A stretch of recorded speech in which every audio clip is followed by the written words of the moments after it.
This is the first campaign of CNM. Yay! Round of applause, everyone. I am kind of shitting myself about. We're here to have fun. Is everyone here? Is everyone ready? Sorry. Yes. Should In have asked attendance. that. Should have asked that. At some point, I'm going to give you all numbers, and you just shout the numbers in order, and then I know you're all here. Like a taking registration. Yeah. This campaign runs every other week, so it's not on next week, it's on the week after. So please, for the love of God, I will give you incentives to come if needs be. Yeah, pay me, Molly. Yeah, I will feed you. I am hoping this is going to become an in-person thing. Yeah, same. I mean, Sunday after next, I'm around because I'm going to watch Kathy and Emma do the Race for Life. Yes, I will also be there. Aww, thank you. Yeah. I hurt so bad today. I'm never doing exercise again. Oh, there, Remy. Anything else? But no, this is welcome to the new campaign. Yay! This has been a long time in the making, so I am hoping that you guys like it and that, you know, it becomes like a good thing. So yeah, preemptive round of applause for Molly for planning all this. No. I'm scared. Anyway. Don't be scared. So, I would like to start with Emma. Oh God. No, I'm scared. Sorry, carry on. Yeah. So we've got 3 people starting first, which I'm going to do the big group and then I'll split off into whoever's left. Can I please have Emma describe your character, please? I am Adriana. I'm a female half-orc sorcerer who has some physical features, such as Some physical features. Really? ginger hair and green eyes. Yeah, is that everything? I don't know what else to say. Yeah, that can be everything. It can be as in-depth or as plain as you want it to be. You, Adriana, you find yourself on the Golden Rose. This is one of the many transportation ships that run between the continents of Ines that you can see here.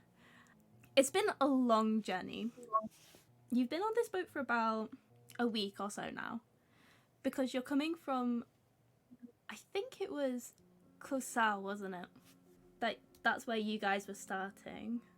It was the other continent. Yes, it was the completely other continent. And you've taken The other one. You've taken about a week. The boat stops in different places that obviously has populations here. So obviously the closest route would be to Othea. Then there's like a small port in the Dadair forest. It goes all the way over to Vonsogny, around to Westerdale, and then finally comes round. So you are in the very final part to get to our continent for this campaign. At this time in this world, you know, everything is going quite normally.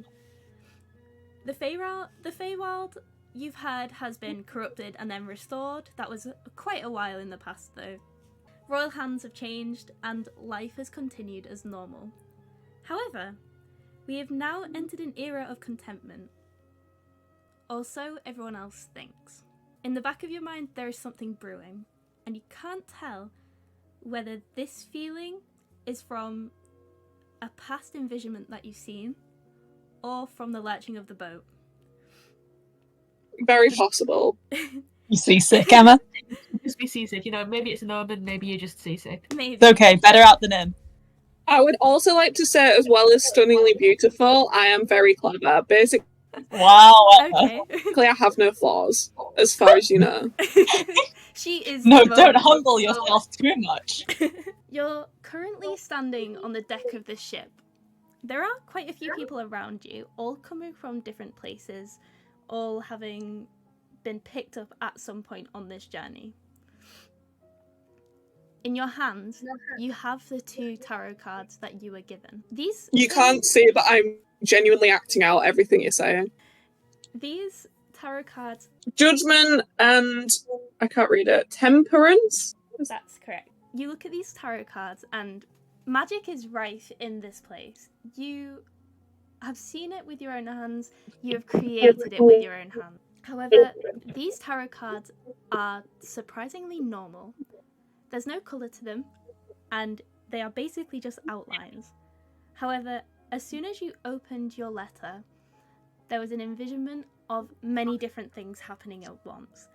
You saw storms, you saw war, you saw suffering and pain. And it all passed through your mind very quick, and you couldn't make out what was part of what. And looking at these cards, you were reminded of what you saw. However, you still can't tell whether it's this doom that's making you somewhat anxious, or the travel and the fatigue coming from it. The water hasn't been still for a while ever since leaving Enora. There is constant swelling and currents that are pushing and rocking the boat. It's also not been made easy by someone that you are travelling with. Kathy, could you please describe your character for us? All right then, certainly can. So my character is Gemini Jixon. I am a gnome mage, 1'5", and I am Emma's travelling companion. I love all things magic and sorcery, and I also love making other people's life a living hell with the best intentions. Chaotic neutral. Very happy to make your acquaintance. So you guys have been Are we friends? You've been friends. Are we lovers? Well, I'm so not that's with up to peace you. and love. I'm not sure how the logistics of banging someone 1'5" works. First session in, we That's don't need to disappointing. explore this. We do not need to explore Yeah, this. sorry, I apologise. Disappointed. Later on in the campaign, we can definitely explore this, but however, now, maybe not. Wow. But you have been conversing, you are travelling together. Looking around the boat, you see that there are many different faces here. This boat has come all the way from the bottom part of Ephora, which you can't see on the map, but it curves round slightly. So it starts around Oreskos and travels around to the Deder Forest, where it travels to Enora and then round. And it's still in one piece? It is still disappointing. in one piece. An elderly couple of gnomes which are lambasting about their holiday. They are originally from Idella, but went to see the Deder Forest, and specifically the great tree that springs from the middle of it. They are very loud in their conversation. On the other side of the boat, you see that a group of children are hanging over the rails haphazardly. One Aarakocra, which is sort of like this bird person, you know, if you're new to D&D, it's a bird person. One child Aarakocra ends up actually falling overboard. Emma, I have an idea. We should turn them into a 50% the size version of themselves. Well, here's the thing. Once they go overboard, you see these wings start to flap, and they fly back onto the ship to the amusement of the other children there. Disappointing. Then there is another curious individual. You don't see many Leonins outside of Oreskos. However, this is undeniably a lion-looking figure from one of the many prides across that con. Bartek, could you describe your character, please? Right, so my character is quite a big, chunky, lion-like person. Got a bit of belly fat, but clearly quite, muscular as well. And I've got a big, chest plate, slightly heavily armored. The Onan usually have an aura of danger or suspense, but that is not the vibe that you get from Drayon. That's his name. He's looking over looking over at the waves of the water, even though that they are crashing and turbulent. He's enjoying the ride, and absorbing the beauty of nature. Hell yeah. As the three of you are taking part, you have about roughly 18 hours more to go on your trip. 18? What do you guys see yourselves doing on this ship? So I propose that we take the ship, we split it directly down the middle so that it's two ships, but the ships are both 50% of the size. And then We see who gets onto each ship. You know, split all the passengers. Why not? Yay! much- This is why I'm friends with you, as Emma. much as This that is why seems like we're a- friends. This Emma, does I seem like it would I be a really propose that we fun idea, split the but ship. there are other people who not too sure if they'd manage to fit, even though the two ships are half their size. I worry that they might sink because they would lose some buoyancy on the water. I see. All right, okay, I have a proposal for this. We take those people we don't think will fit. We shrink them down to be 50% of their normal size, and the other half of them, we just toss them overboard. We don't need that part. So, as you're like lambasting this plan to Adriana, you see one of the ship's stewards that you've had to argue, have friendly conversations with over the past week coming up to you. Friendly. Conversations. And he's like, I do apologise. For the 4th time this week, you cannot split the boat in 2 and send people over.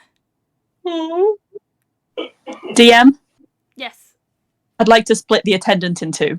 go ahead. I will not make you use any spell slots for this. Yay! I perform a complicated little bit of magic, but one of which I am extremely proficient. The man who stands before me is suddenly no longer a man, but 2 men, 50% of the size of what he once was. This Molly? this human turned into almost halfling height looks at what's going on around him and then looks to his counterpart. He looks back at you and is like, this is the 3rd time this week! I am now, however small I am. Adriana, protect me. He's like looking over each other. They have like still the same steward clothes on. One of the stewards now is caught like by something else happening. Maybe the children, maybe the couple, we don't know. And he's I've just made him more proficient. He's running off to tell them off. The other one is standing there still shell-shocked by what you have done to him. I hardly see why that's appropriate. He's like, I don't know what to do with this anymore. I can't wait until you're off the boat. And he storms off. Well, I mean, but think about how much more proficient he will be in his stewardly duties now. He can stop the people talking loudly and the children jumping off the railings both at the same time. Really, we've just done him a favour. Don't you think so, Adriana? I absolutely agree. We have absolutely done this poor man a favour. And this is why we're friends. As you are talking like this, you see another one of these little stewards happen to walk past. You can tell that he's exactly the same as these other people. However, he must have been shrunk and split at some point across the week. This has happened many a time. When did that happen? Adriana! He gives you a kind of You're a the one stink with the eye. magic, it wasn't me! I don't know what you're talking about, hun. He gives you a kind of a stink eye. And then just walks off. Adrian, while this is all happening, what are you doing? Just kind of staring in amazement, but choosing not to get too involved. Yeah, just looking off, pretending that I'm not really paying much attention, but enjoying the waves. Hey, Adrian, you want to see me do it again? Oh, Sure. I do want to see you do it again. You want to see me do it again? Okay. Who is it that you're looking at right now, Adrian? I'm looking at the waves. If you At the split this waves? ocean in 2, like Moses, I will be very impressed. I mean, water's difficult. I can't exactly part the Red Sea like Moses. Sorry, Moses existed before? Is there a fish? Emma, can you get a fish from the water? I will say, for the first roll of the game, Kathy, Kathy, you can make a perception check to see if you see anything under the waves. Damn, I'm nearsighted. Your vision is really unclear right now. You can't really see anything that's under the waves. The ship is moving relatively quick. It's murky. I choose to cast a spell at the waves anyway, in the hopes of impressing Dion with my magic ability. I would like you to roll a straight d20, just a custom one. And if you are successful, I'm going to say it's a high DC because you haven't seen anything. Using your small staff, you kind of whack it towards the waves, only for the spell to kind of recoil off the waves and shoot into the sky. Very nice to meet you, good sir. It's I'm sure you were impressed by my magic fireworks, which was the intention. Oh, dear little one, you must remember, the most important of all is how you feel about your spells. You should And never. I feel very strongly about my spells. I think that I'm the greatest. And thank So you do for the I. reassurance. No worries at all. With these antics going on now, we're going to turn our attention to somewhere else. We're going to actually turn it to on the island itself. We turn our focus to not quite where you guys will be going first, but to one of the Athaclaim villages. Basically what you're looking at is somewhere around here.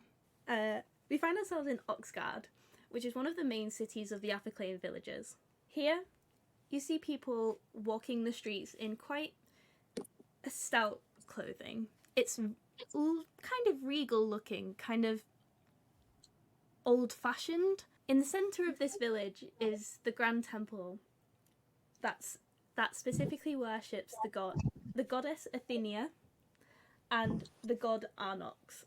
Inside this temple, a large, very old dragonborn taps his foot impatiently on the marble floor underneath.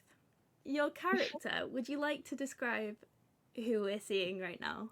So he's a very big dragonborn. He's like, what, 7 foot tall? Probably quite small and frail now. For all the years. Yeah, he in the campaign he was an old man, and this is set like 10 years in the future. 16. Oh, 16 years. Okay, yeah, so he's basically dead at this point. Oh god. He's just withering away, having Andy look after him. But this is the thing, Harry. You know that he's waiting there because you are the one stepping through this portal. Would you now like to describe your new character for us? Okay, so I'm playing as Ileana, who is a elf warlock, and she just ran away from her family, and her family are royalty. Your Highness. I am meant to be Princess Ileana, but I don't like to be called a princess anymore. I can't wait to meet this royalty. Stepping through this portal, the blues of it kind of shift and swirl into what you now see as the temple. This quite frail but still pretty big dragonborn is awaiting you. And he's like kind of leaning on a desk, maybe because he's been standing for too long. Finally, when he catches your gaze, he's like, "Ah, you've arrived." Oh, hello again, Astrid. It has been quite a while, Ileana. The last time I remember you here, we were both quite a bit younger.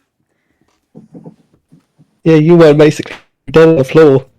Yeah, well, I don't like to bring that up too much. I assume you got my letter, and that's why you are here. Ah, yes, you paired me up with Lucifer to try and find the oracle or whatever it was. Correct.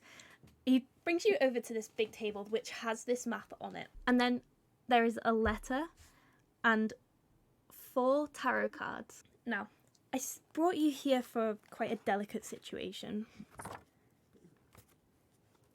My temple is not running as well as it should be, and that's due to the temple guardians taking their vow of silence. What is it you actually need me to do? Well, I will get there if you just wait. Mm. I remember you being so straight to the point. Around the same time that they took this vow of silence, we had 2 sets of things going missing. It was at the same time that I received a letter. It had no name, so the sender is unknown, but in it basically states, and he holds up the letter and shows it to you, that this is not something that is of our plane. This has some sort of celestial intervention. I received these tarot cards as a sort of warning, and he kind of like focuses for a second and is like holding up 2 of them, but nothing comes about it. And he's like, "Oh, There was magic in these at some point. They are not just tarot cards. However, there seems to be something that has escaped from it. We believe that it is in connection to our missing people. Can I see if there's what kind of magic is on it on You the can- you tarot can- cards? You can try. Do you want to give me an Arcana check? It's something you have seen, but not very much for a while. There is patterns that are traced over it that you recognise coming from nowhere near Adela. It's obviously not something from the temples. It's not something from the gods that they worship. It is from an outside source. Have you ever been in contact with any other gods, Astrid? The only time that I've been in contact with something else is when that fiend Lucifer was here. I want to start this early, and I want you to go ahead, and I will make Lucifer catch you up in time. Sources of mine, you know me, I have guardians everywhere. They report back to me when possible. Sources of mine have said that there has been some undergoings on in the kingdom of Seren. And he points to the map, and it's this big area here. What is in that area? Well, I don't know if you ever went to it while she was here, but it's basically a big ground of multiculturalism. There is everything there. We at the Afaklean villagers obviously worship the old religion, but they shift and change as the tides will.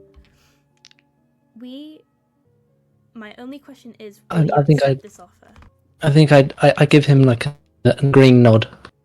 From this then, he takes you over to one of the rather large cabinets and brings out an envelope. He puts 2 of the cards in and hands it to you with a couple, maybe 2 gold pieces. I figure you'll be needing these later on.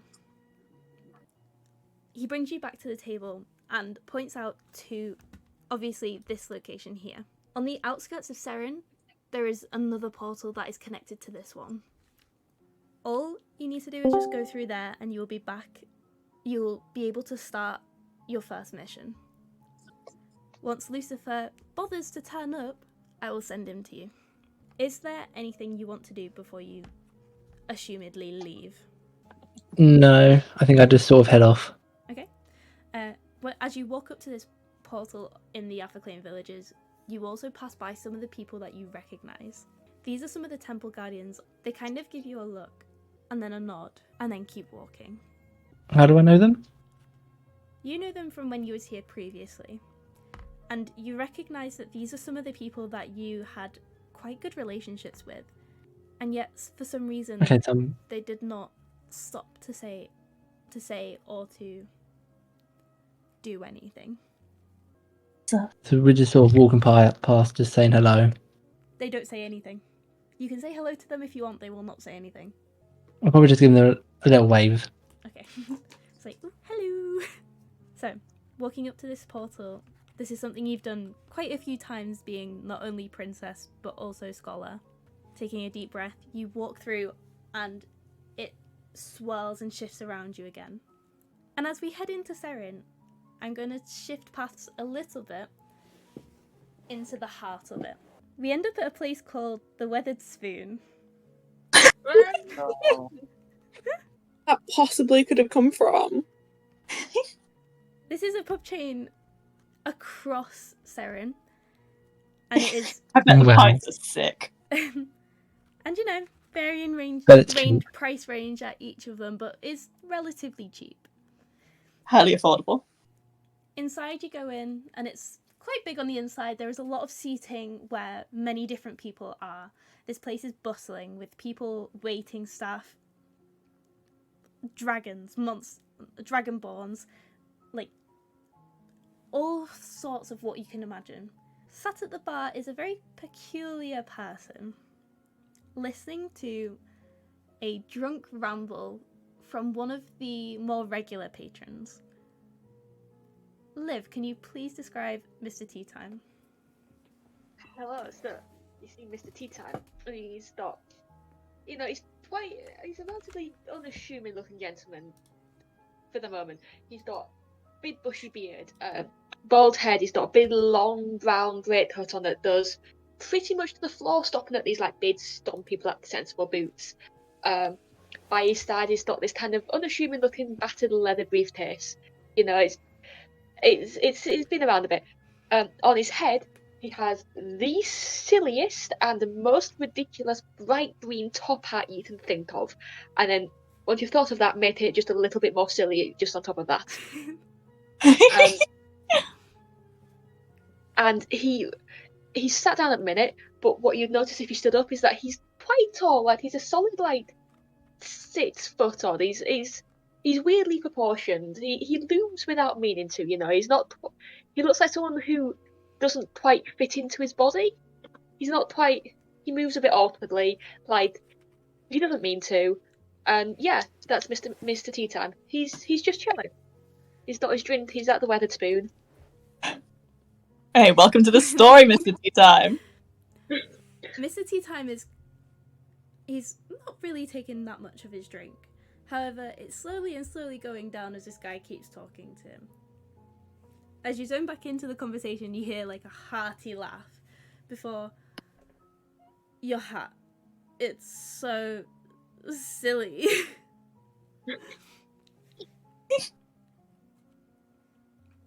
And Mr. Tea Time, his head kind of snaps up and his eyes narrows like, who said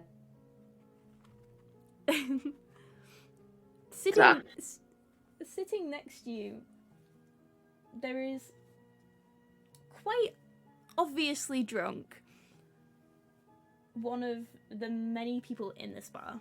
He's quite a tall gnome, but he's not really,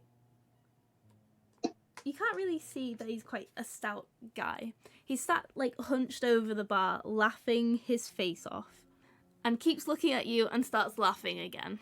I have not seen anyone quite like you in a long time. Fair enough. Steve sort of frowns, he looks over and he says, not like dangerously, because he's not like a guy who obviously strikes you as a fighter, but he's clearly trying to be a bit threatening when he's like, as it repeats then, what did you just say?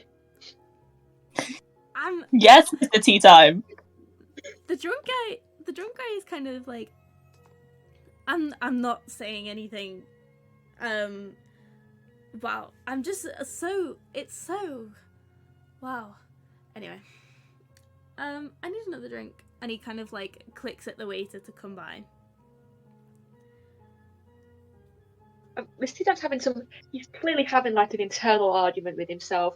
Like, part of him's like, do I just duh? Like he's kind of muttering to himself, like, do I do this? Do I fight him? Let me at him. But ultimately, he just kind of holds his hat a little protectively, turns back to his drink, and very deliberately just takes a long sip of it and just glance the die. Mm-hmm. At this time that you've been talking to yourself, you see that the guy that has ordered the drink has finished it already.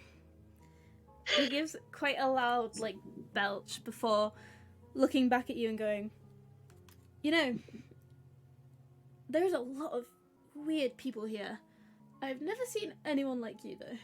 What is your purpose for being here? Mr. Time kind of pauses a minute, awkwardly, and then maybe a little bit too quickly, he's like, I'm a road looking for work. Like a mercenary kind of thing? Like a thief kind of thing. I will break into, and he kind of casts his arm around the room looking for something, failing to find anything. I will break into anything you like. It's not obvious because the guy's drunk as hell, but if you were sober and watching Mr. Tea Time, you might think, okay, this guy is panicking. I am very close friends with a couple of guys who could use a guy like you. And he starts laughing to himself again. Misty Tam, and then he touches his hand again just for luck, and he's like, oh, who do you mean? What kind of a die are they looking for? Oh, well, there's these two gnomes. I know I'm a gnome. I shouldn't be laughing at them, but they are just so silly. And it's He's like, there's Jebward and there's Straz. Oh, they're good guys. You know, you should go see them at some point. They do something that sounds like what you're looking for. okay, where do I find this? Did you say Jedward? Genuinely out of character. Did you just say Jedward? No, I said like Jebward. He says these two names, starts laughing again, and then is like, oh, but you can't see them today. The market hall is closed today. You'll have to go in tomorrow. But I think it's a really good idea for you. Like, you should go chase your dreams and whatever. Seems like a stand-up guy to me. Um, So, is there anything you want to do around the weathered spoon? Misty Tam, he just shakes his head, and then he gets up to leave, and that's why you were like, he's waiting rest. And he's like, as you turn your back to walk away from him, he is still laughing at God knows what at this point. He's very jovial drunk. And as Mr. T-Tam leaves, you can just hear him muttering to himself, it's not worth it, it's not worth it, it's not worth it. Aww. His fists are clenched. Maybe he's holding one hand onto his hat, like it's kind of a good look job. He does it. It's like a nervous tick. He's not even aware he's doing it. Like fist, like one hand on his hat. It's not worth it. It's not worth it. It's not worth it. Mm-hmm. Be the bitter person. Be the bitter person. So, as you leave the weathered spoon, what are you doing? Well, he's walking quite fast just to try and get away from there before something goes badly wrong. Okay. He's not necessarily looking where he's going. He's thinking about trying to go to find the marketplace, but obviously market hall even. But that's the wait till tomorrow. Maybe he's not looking where he's doing much, but he's not. I forgot. Oh, he forgot his bloody briefcase. That's what he did, didn't he? Oh, he's gonna have to go get that back. And he tries to try, but he's doing it in both hands, and one of those hands does not have a briefcase in it, right? So Oh, shit. And he says this really loudly, like, oh, shit. He just Shit. stops dead in the side, turns round, and he's moving back towards it fairly rapidly, but it's clearly got his face. He doesn't want to go back there. He steps in the doorway. I assume the other bloke's still laughing at him. The other bloke just kind of looking at nothing and rocking very slowly back and forth, like he's in some sort of daze. And Mr. T-Tam kind of wants to leave him, but he doesn't pick up his briefcase first. So we've got that one back, don't worry, guys. Mhm. Hell yeah. I was getting worried. And you notice that he thinks out loud, or he talks to himself a lot. And he's kind of thinking, "Hey, we should also with that guy. Should I go look at it?" And he's like, "Oh, I don't know. I didn't like him." But he's like, "Oh, but like he's not listening to it." So him. Eventually, he decides he goes over. He like taps him on the shoulder, like, "Hey, you good?" Who are you? And Mr. T-Tam kind of blinks. He's like, he kind of mutters, "The hat guy." The drunk guy kind of looks up and just starts going, the hat guy. I remember you now. And he blinks a bit. It's like, what? He kind of looks down towards like a watch that should be there and it's not there. And he starts like checking all his pockets, trying to find whatever it is. Like maybe it's a watch, maybe it's something else. And he's like, oh, I'm starting to feel hungover. And flicks his fingers for the bartender to pass him more drinks. Mr. T-Tam kind of just nods to himself, and he says, "Yeah." Like he's made up his mind, like, "Oh, this guy's he's just had too much to drink." Mm-hmm. And if he can leave the weathered spoon like unmolested, he'll wander back out again. Okay, you can wander back out. Yeah, and he's now he is just wandering with his briefcase again. So whilst he is wandering, you get a good look at Seren. Seren is quite a condensed place, and you have a lot of streets that you can walk down. It's very much a hilly place, so I'm presuming that you're not walking up, you're walking down. I'm happy to assume that. Yeah. A lot of the roadsides and the paths are very steep compared to the buildings. And as you keep looking around, you see that there is slightly dotted like windmills everywhere. Across where all the houses are, there are hanging drapes and banners and everything just coming out of windows connecting the houses to each other. A lot of there's a few dwellings there that are quite old. They're either in disrepair or they have just got this old-fashioned kind of vibe. And the next street over, there is completely new buildings. It seems to be a city that's building on top of itself. And there is so many twists and turns you can take into all of these different streets. There's people everywhere. There's no one, like, most populated race here. It's all just different people conversing with each other. And it creates quite a lively buzz in this city. As it's progressing on in the evening, you realise that this city will not be sleeping anytime soon. It is loud and it is vibrant. There's a few places that you can go. There is a canal system that takes you around the bottom base part of Seren, and it leads on from the port side. You can also go to there's like a few attractions, or you can head back up on a cable car and move towards the top here. Where is a kind of place that does this place? Okay, this is the question. This is the question I was trying to word. Does this place have a day-night life? Yeah, so it's very popular on the evening, and it's also very popular in the morning. So you can take some time now if you want to relax. You can wait until tomorrow. You can come in and out whenever you need to. It's just that right now, in the particular part that you're in, it is bustling. Does this place have like a day bar? Like does it kind of A day Yes, bar. time.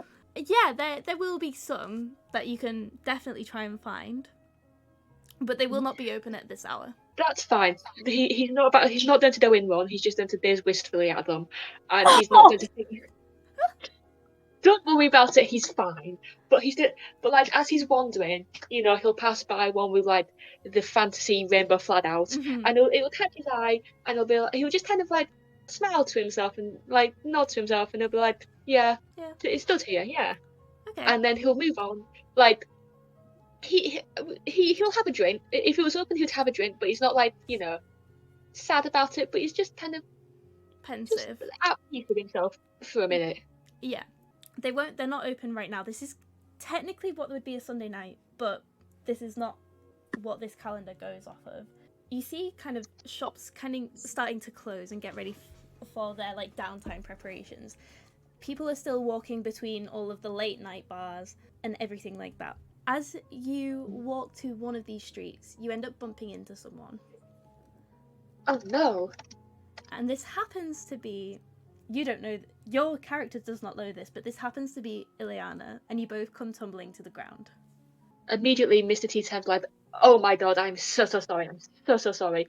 Can I help you up? Did I hurt you? Oh my god, I'm so sorry.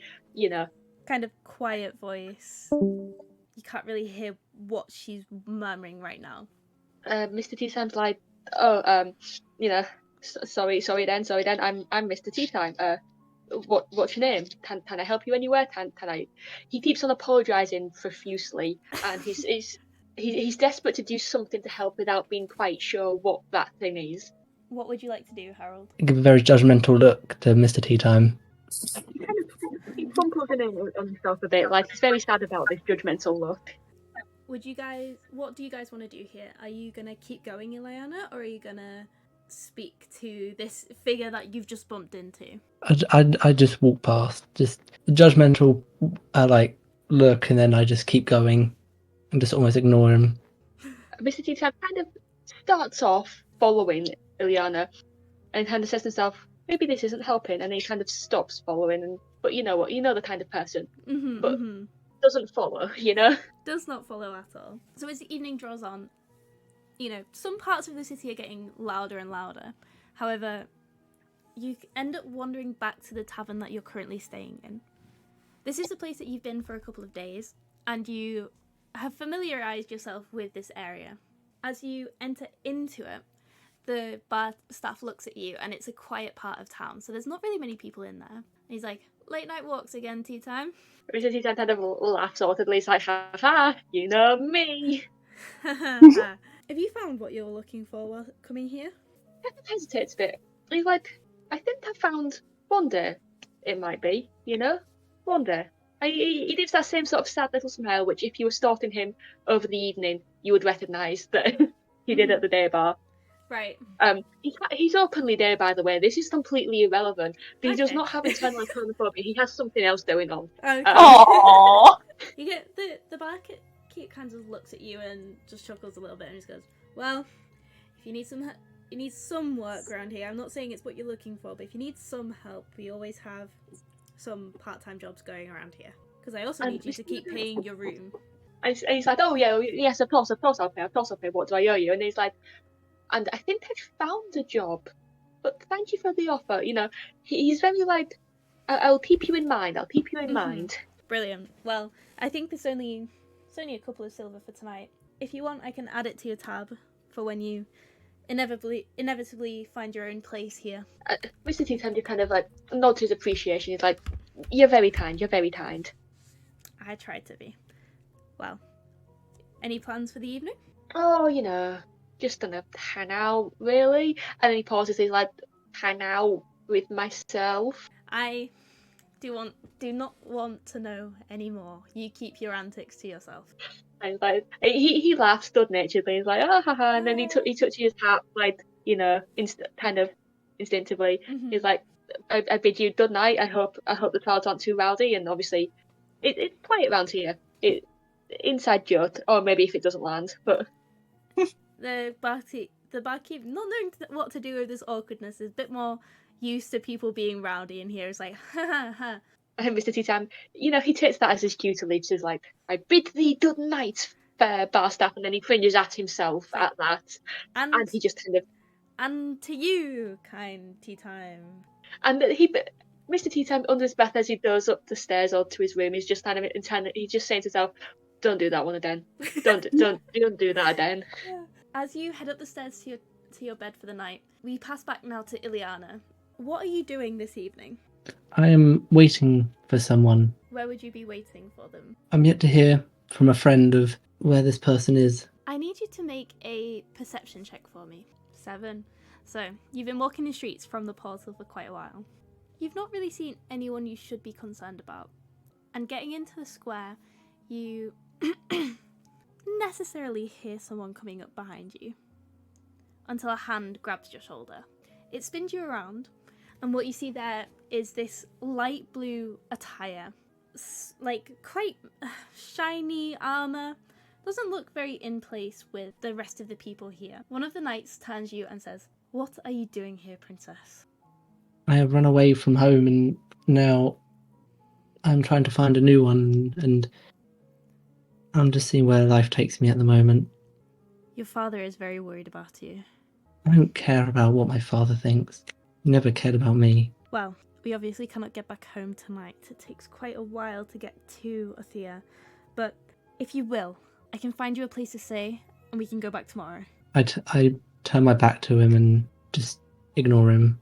He keeps following, going, "Princess, I cannot let you leave. Why can't you just leave me alone? The safety of the royal family is of utmost importance to me." The only thing the royal family cares about is the way people view them. This is going to take all night, isn't it? And as you keep walking, this guard keeps following you, trying to convince you. But it's just around this time that the golden rose hears a metallic kind of shriek. It is loud in your ears and it hurts. This is not really a natural noise. But what follows after this is like some sort of static, and then a loud voice comes over across the ship. "Ladies and gentlemen, and those in between, we will shortly be arriving at the Seren port, our final call on this long, long journey. Please do not forget your belongings, as they will be distributed between the staff if forgotten. This. Anyone with confiscated Rule. items may have them returned upon exiting the ship.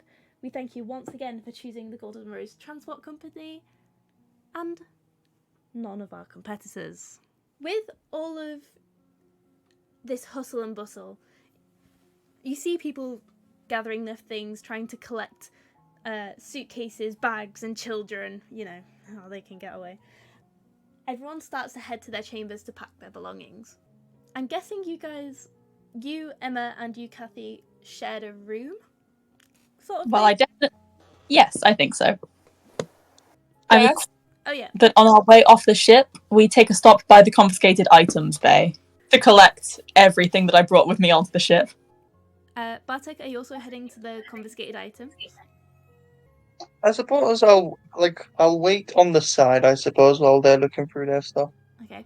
So, Gemini, as you show up to this, you are obviously too short for the table until Adriana somehow helps you to be in the presence of these people. As soon as they see you, they go, "Oh, for God's sake." Hey, you know you love me, really. Yeah, our colleagues that are 4 times shorter also love you. And if you don't want to join them, I'd suggest that you give me my bag back. Make an intimidation check. They kind of look at you. One of the orcs in the back that is helping lift the stuff is looking towards his counterpart that is helping him as well. And the guy at the front is like, "Oh, fair enough, okay."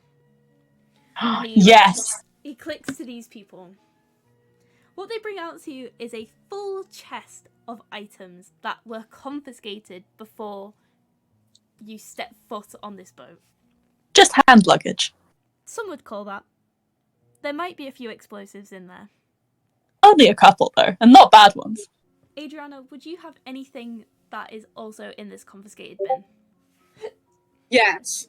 What would you have? Some explosives? That, you know, as you two travelling together, that does not surprise me. This is why we're friends, Adriana. On our way out, I'd also like to check that I have the confiscated picture which I drew of Adriana on me, on my person. Can... Now, why was the picture confiscated? I put it in the chat. I bewitched the picture.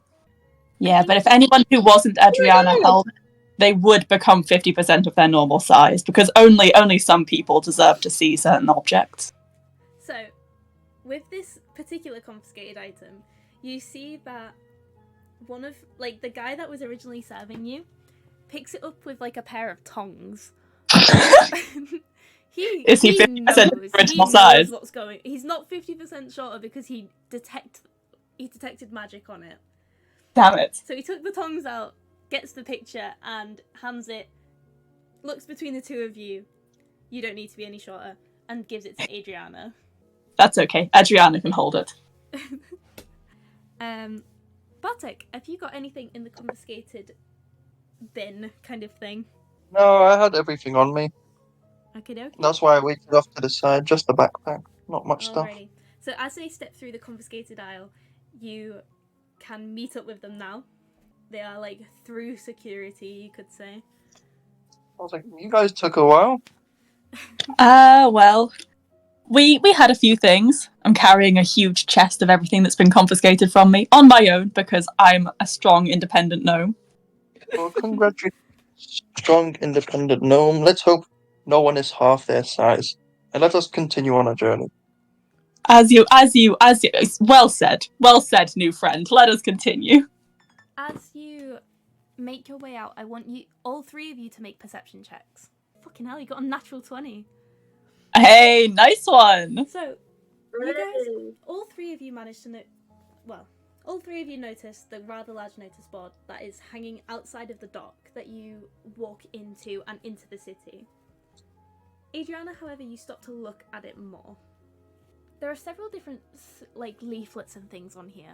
There is a babysitting business, a dog-sitting one. You know, your typical kind of part-time job, looking for work kind of establishment. We ought to take the dog-sitting job. On the front, though, nailed pretty hard into it, as if someone's, like, they've put the nail in and they've hammered it and it's gone through the board. There is a leaflet. It's basically, there is a large orc on the front of it. The title that says School of Fighting. And on that front, you recognise that to be your stepdad. Drama. If you recall correctly, you don't have the best relationship with your stepfather. He doesn't see your way of thinking quite like you do. This guy came into your life and he did not understand magic at all. As a sorcerer, that is not the best thing. So you clashed quite a lot. This proves to you that he did not change his ways. We're gonna sit there and take that, or are we gonna burn that place down, Adriana? Good question. I feel like we burn it down. Burn it down. This is why we're friends. Or maybe not burn it down. I feel like there's something more fun we could do. What do you think? Maybe we should break in. I interrupt and say, how about let's throw eggs and toilet roll? We Yeah, don't need that's to cause such unnecessary damage. I along like the lines of what I was thinking. seconded. Let's do that. You I see think on the map, where are we now? Are we here? So where the ship's are? yeah, you guys are around here. but we're new in this town. We maybe need information. Yes, you all, apart from Adriana, who has only been, like, you are originally from here, however, you don't know much about what's changed. This city is ever changing, so you know that what you knew from, like, 10 or so years ago will not be the same now. Yes, correct. Well, where's a good place to go for information then? I'll say I say Okay, go ahead. I'll let you... the Weathered Spoon. There's chains all over the entire Yeah, world. that's what I was thinking, the Weathered Spoon. You can get anything anywhere in the Weathered Spoon. So, heading to the Weathered Spoon. Are you asking for a way to get there, or are you just going to try and find it on your own? Adriana, carry me. If you walk one way for long enough, we'll find one. Yeah, that's kind of how it works, isn't it? You know what? We'll see how that works. Okay, so you're landing around about here. So you have obviously this way, maybe this way, and this way to go. I think straight up. Yes, I second that. Straight up here? Yes, away from the docks. Alrighty. So going further and further away from the docks, you see that there's like a tiny little boat party hanging just on the edge of the docks. Going up, there are twisting and turning streets that do not seem to have a specific way they are going. I want you guys to make a perception check. Nothing just yet. You keep walking. Ominous. You see, you head past this kind of quarter that is like, it's a stone courtyard with a kind of pedestal looking thing in the middle. But nothing is going on there right now. You keep walking. There is windmills and all of these buildings that are strung with fabrics and banners, and it's almost making you lost. You keep walking for a good hour and a half, I say. This place is confusing, and there's a couple of times where you may or may not have lost each other, but you manage to find yourselves in the end, and also manage to find the Weathered Spoon. Yes, all roads lead to the Weathered Spoon. Woo! You were waiting to say that. Oh, look, these are the Weathered Spoon. In this evening, it's like what we would call a Sunday. It's pretty quiet. The hustle and bustle of earlier has died off significantly, and now it's just your usual faces there. Sitting at the bar, there is an old gnomish man who is quite tall for a gnome, but he is quite stout as well.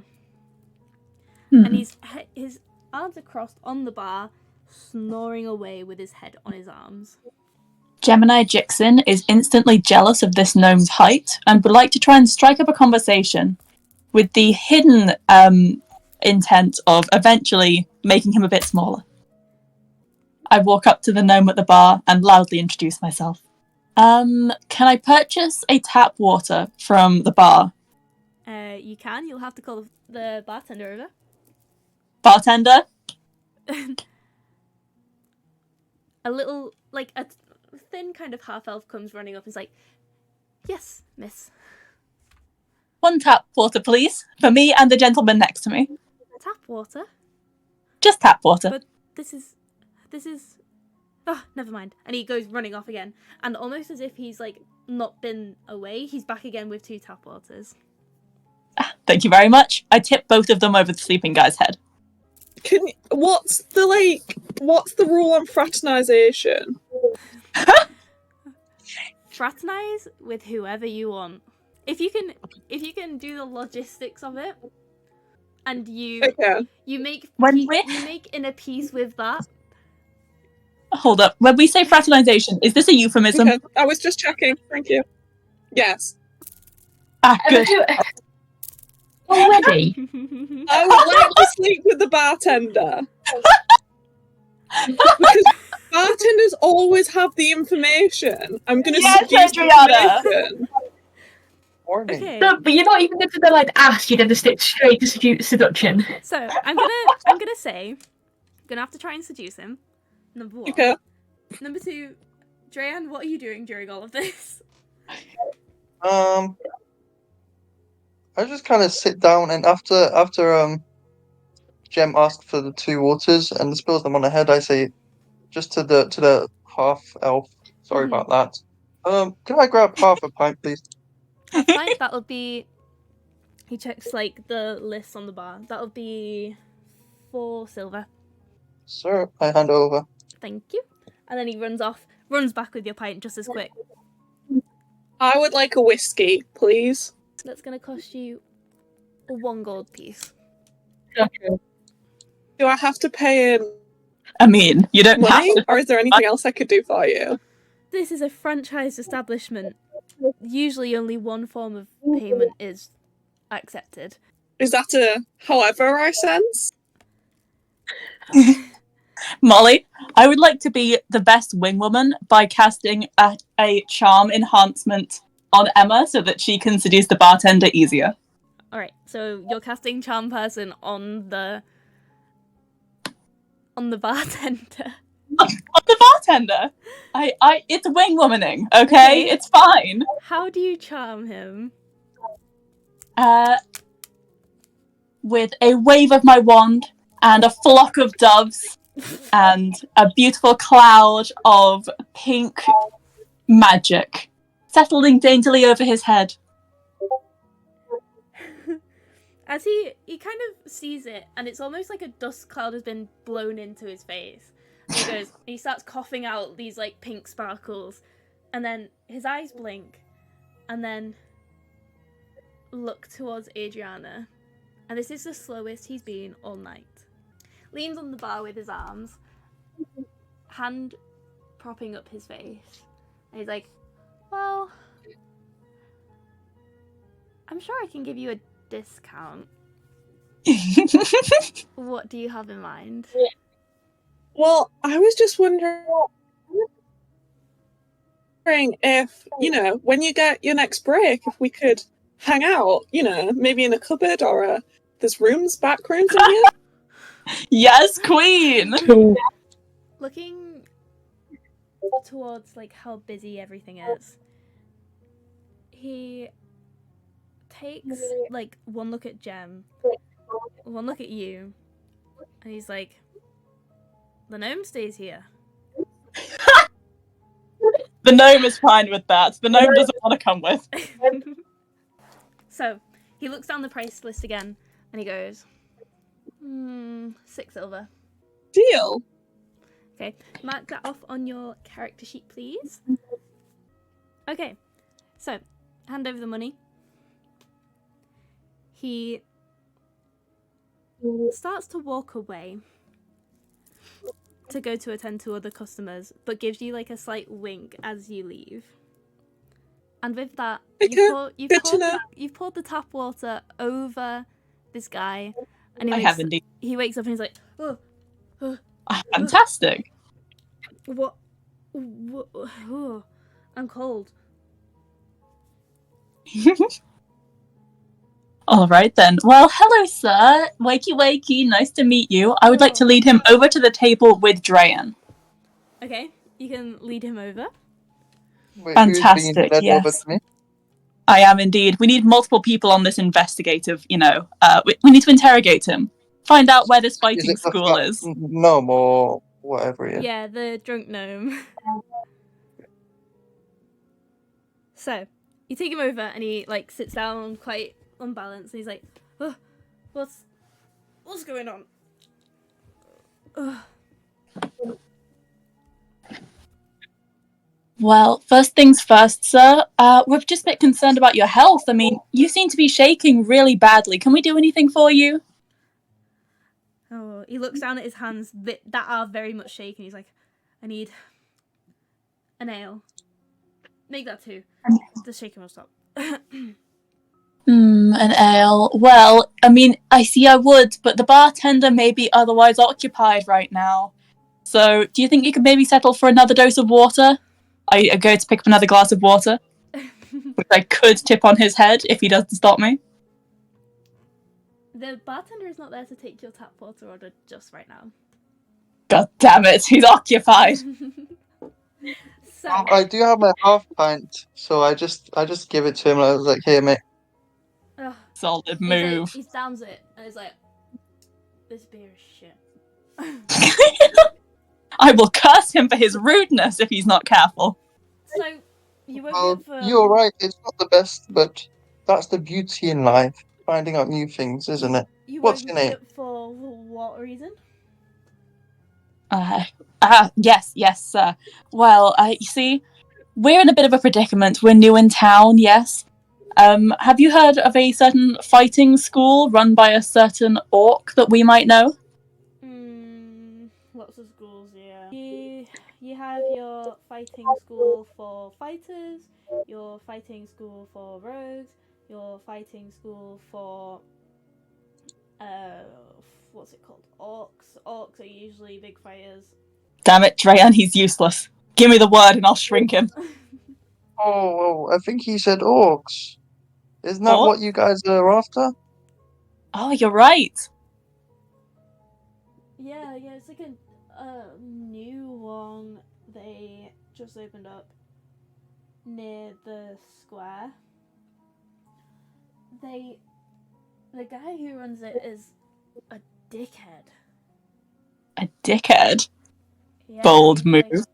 He's like, when I'm sober, I don't mess around with him. He's very like, a lot to deal with. But when he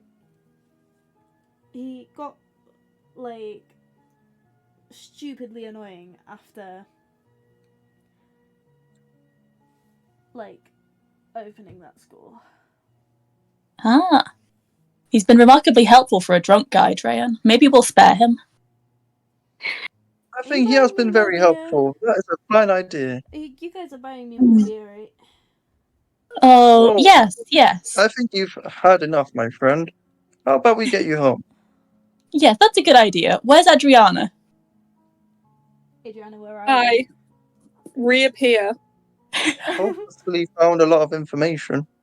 mysteriously. What did Adriana learn? With hickeys down her neck.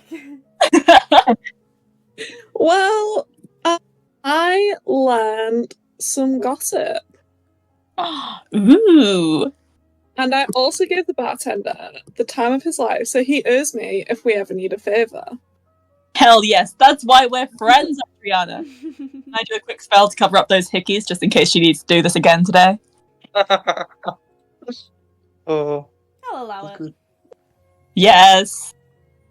Hickey, be gone. Pow! Just to kind of like wipe your thumb over it, and it just disappears. Whether it's through magic. I'm makeup 1'5". Do I have to climb her first? I presume that you was already on the table. Like, I probably was. what would you guys like to do now? I'd like to find the nearest store, purchase a load of wrecking supplies, and maybe hire some extra hands.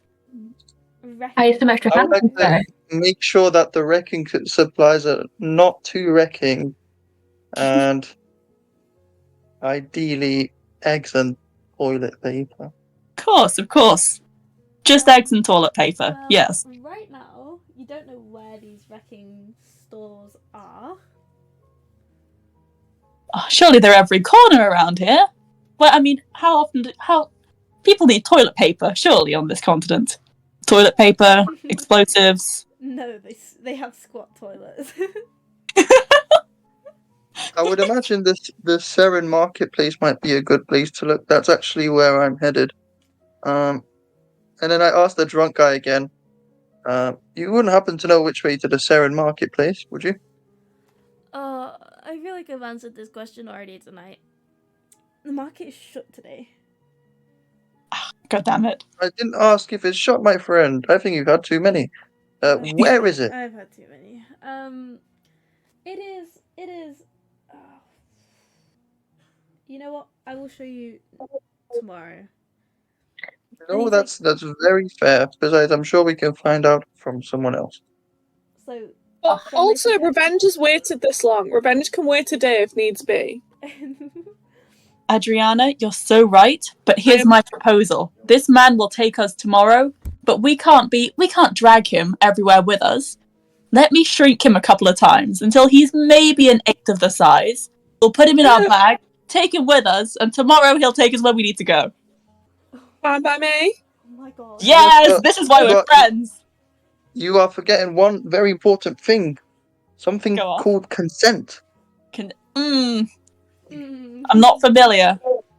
Could you describe?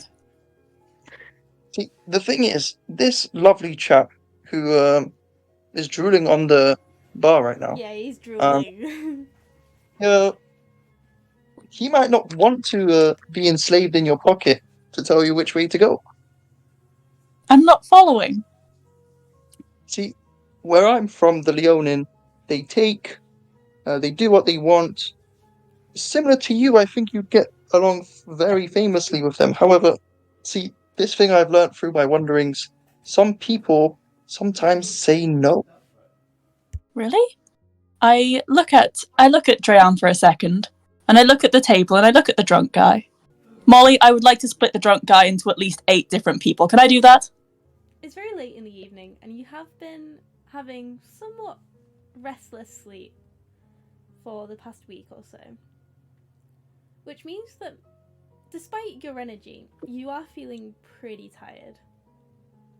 Trying to cast a spell, although it's a spell that you are very familiar with, does not necessarily work right now. Are you seeing God this? damn it. Thank goodness. In that case, I think I pass out on the table. It's like, your 1'5" little body is just like, you know what, I am kind of tired. Adriana, carry me. I'll pick you up and carry you anywhere we go. Okay. Like, uppies. Uppies. So. Right, I'm out. With an exhausted little gnome somewhere in your arms, and the evening progressing on, what would you guys like to do? I suppose it would be a decent idea to try. I guess find somewhere to sleep. Yeah, try to see if the Withered Spoon has any available rooms. Alrighty. You know, I does have a room. They don't know that. Shut up. So, are you going back up to the bartender? I don't think we left the bar, but yeah, I say, excuse me, barkeep. Bartender rushes over. He is very much dishevelled now. Is there any? He looks. Are there any rooms available above the bar? Let me check. Can I ask? And he's like looking through different pieces of paper. He's like, there is one with one bed. That is everything that we have. And there was only one bed? It's a big bed, but there's only one bed. Well, the gnome doesn't. Okay. Well, I will leave this up to. I've forgotten everyone's names. Whoever. To Dreyan? From with. The gnome doesn't take up much space, and I can platonically share a bed. I'm a slut, but I'm not like that kind of slut. But if people don't want to, that's fine. I don't think Gem's gonna complain at this point. Gem's dead. Gem's dead. So, would you like to share a bed? I mean, through all my wanderings, I have slept on many a rock, so I would be okay sleeping on the very comfort of a wooden floor, and letting them two share a bed. But I asked the barkeep, so how much is it for the night? It's gonna be about. I'm gonna say. There's 3 of you, isn't there? 1 gold piece per person. There's only one bed. Yeah, but If I there's wink 3 at of you him- sharing it. If I wink at him, does that bring the price down? Make a persuasion check. Anyway, how much did he say per person? 1 gold. Yeah, 1 gold piece. 17. 17. 4 silver for half a pint, and 1 gold to sleep in a room. He looks through everything and he's like, oh, the boss won't mind. I'm gonna say 7 silver between all 3 of you. Yes. Perfect. Good on you, I think- Emma. As you are giving this money, he takes it, puts it in whatever they're keeping their money in, and he opens the bar up to you and guides you through into these back rooms and up the stairs. You come to the end of a hallway and open the door. This room is decent. I will say it's a bit like an ibis, like a normal ibis compared to like an ibis budget and an ibis styles. So it's just I like, think you're what was that? How Sorry. many ibis hotels do you stay in? overestimating how many ibises we've stayed in, but go ahead. Yeah, so like it goes basically, ibis budget is like your really shit stuff. I did gather from Yeah. context clues. So this is like your regular ibis. And it's like, it's pretty normal. There is like 1 double bed and like some like tables and chairs around it and stuff. The elf stands at the door and he's like, here is where you're sleeping for tonight. The bar is not 24 hours. I have to keep reminding guests that. I don't know why people like drinking here, but the bar is not 24 hours. Breakfast is at like 7 a.m. And, 7. and like, Ridiculous. and do not bother me for the rest of the night. He does look at Adriana though and kind of smirks. Or do. Good on you. I'll make one exception. And that's And why then- we're friends. Shuts the door on you. So, is there anything you're doing before you finish off for the night? I'm conked out, mate. Someone's just gonna have to put me to bed. I suppose I stretch and like knead the floor and lie down. Aw, kitty cat. Emma, are you doing anything before you go to bed? No, I'm just going to bed. Emma's already done things. Yeah, I've done my share for the day. Emma's a seasoned vet at this point. So you all head to bed and continue on with your night. Ileana, have you found a place to stay yet? Well, am I still being followed by that guard? You can make a stealth check to see if you lose him. It took a while. It did very much take a while. This guard is known within the ranks of the Othean guards of being very good at keeping track of people. However, after a few twists and turns and the hustle and bustle of the streets, you've managed to lose him. Where did I sort of go to? You have a kind of sign pointing towards the Weathered Spoon. That is one place. You also have a sign that takes you to a different place altogether. The Ye Olde First Inn. I think I'll go to the EOD Inn or whatever it's called. Alrighty. So, walking in, you see that there is quite a large elf-ish. He's big and bulky. And he's like, oh, welcome. Hello. You here for something? Do you have a spare room? We have a few. Not nearly as busy as that old Weathered Spoon. So it's nice and quiet here. Nice and quiet. A lot of people come here to get lost. Can I have a room? Sure. What kind of room you looking for? A standard room. Standard room. We have one left next to this strange guy. It's gonna cost I don't you- mind strange people. Fair enough. Gonna cost you 7 silver. Just for the night? Just for the one night, yeah. I will show you to your rooms then. And you walk up these old rickety stairs, and you see that there's 2 doors next to each other. He takes you to the furthest one from you, and unlocks it and lets you enter. This room is not worth the money you paid, but it'll do for a night. It's a shithole, basically. Yeah, you know. Is there anything else you're doing for the night? Probably just try and get some sleep, trying to sleep off getting away from that guard. Okie dokie. So, all 3 parts of our group are now turning in for the night. The night continues on for the city. It does not sleep. Among these people, someone that you don't know is lurking in the shadows. This figure knows where it's going, though. Seasoned veteran in navigating these streets. And in going through these pubs, they keep talking to people and then end up eventually at a cave.